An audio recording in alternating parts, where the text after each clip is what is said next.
Will turn away no more. Look, it's all in this store. Come on to me.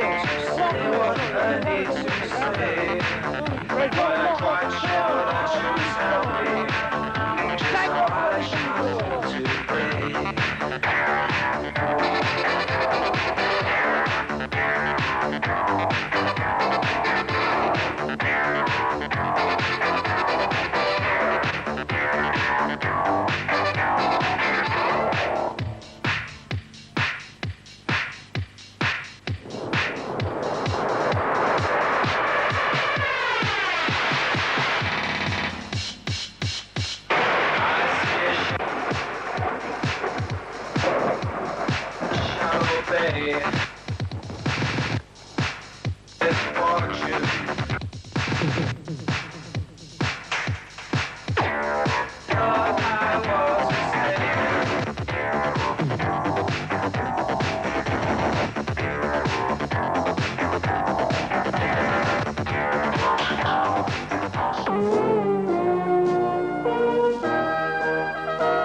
I made a mistake, and I mustn't make it again.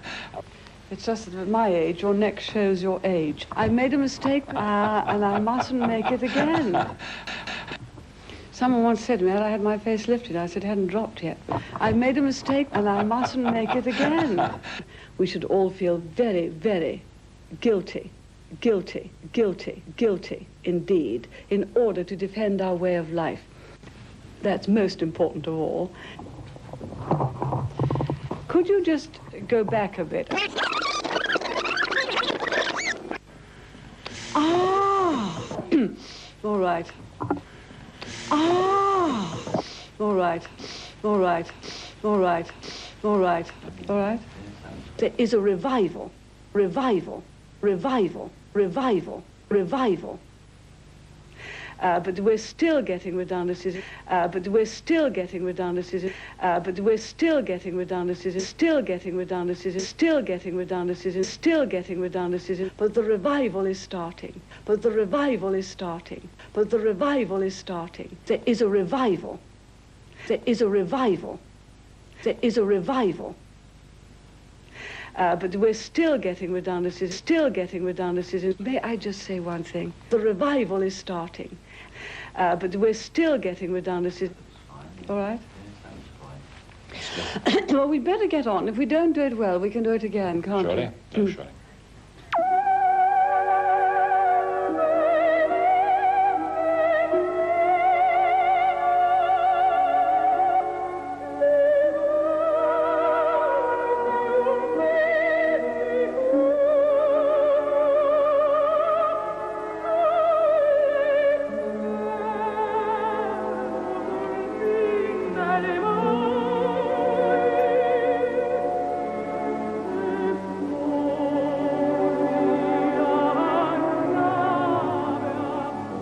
Suppose with me for a moment that an Ivan and an Anya could find themselves, say, in a waiting room or sharing a shelter from the rain or a storm with a Jim and Sally.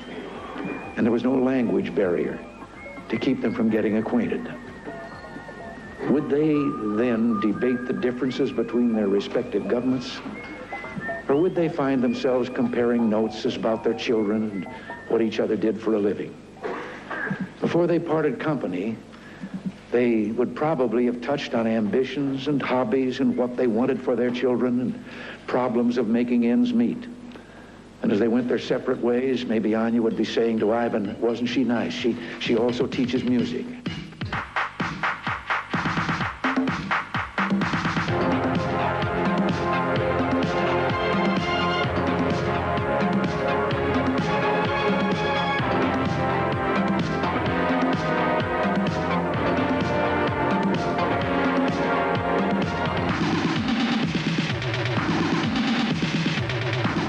And I'm so pleased and proud,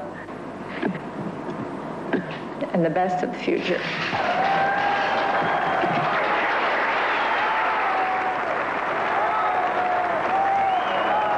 They might even have decided they were all going to get together for dinner some evening soon. Above all, they would have proven that people don't make wars.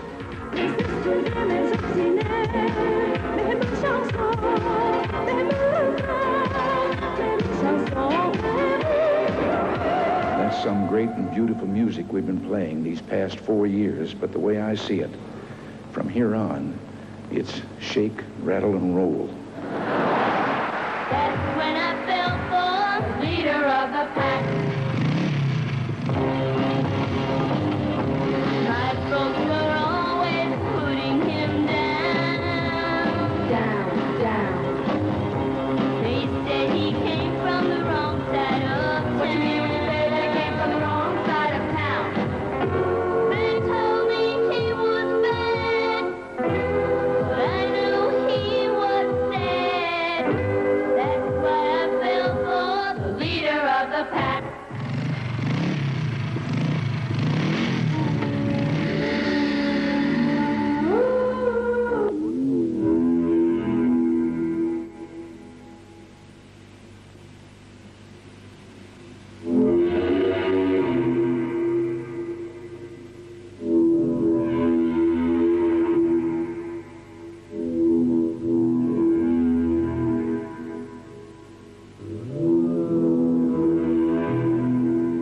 Today, our armies are here uninvited, unwanted, unyielding, almost 40 years after the war.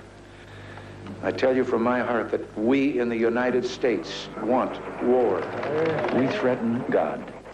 We are the focus of evil in the modern world. We operate on a different set of standards. We reserve the right to commit any crime, to lie, to cheat. You keep that in mind. We've been pouring gasoline onto the fire by pumping massive supplies of weapons into Central America and encouraging tyranny and aggression. Thousands of military personnel have accompanied this flow of weapons and equipment into the region.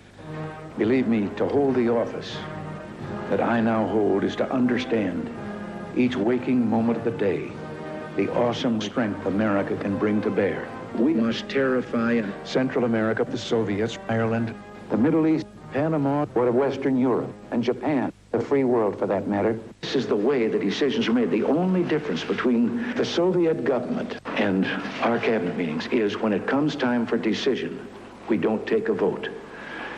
The decision is mine. A nuclear war can be won and must be fought. This is another sad, bizarre chapter in human history whose last pages even now are being written.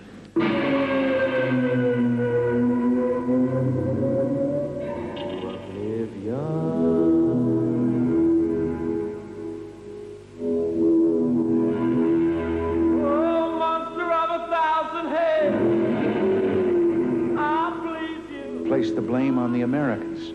For this body, for this body, for this body, for this body, for this body, for this body, and the pitiless, indiscriminate nature of the strength America can bring to bear. The position of the United States in all of this is evil to its core and contemptible. Responsible governments of this hemisphere cannot afford to close their eyes to what is happening or to be lulled by unrealistic optimism.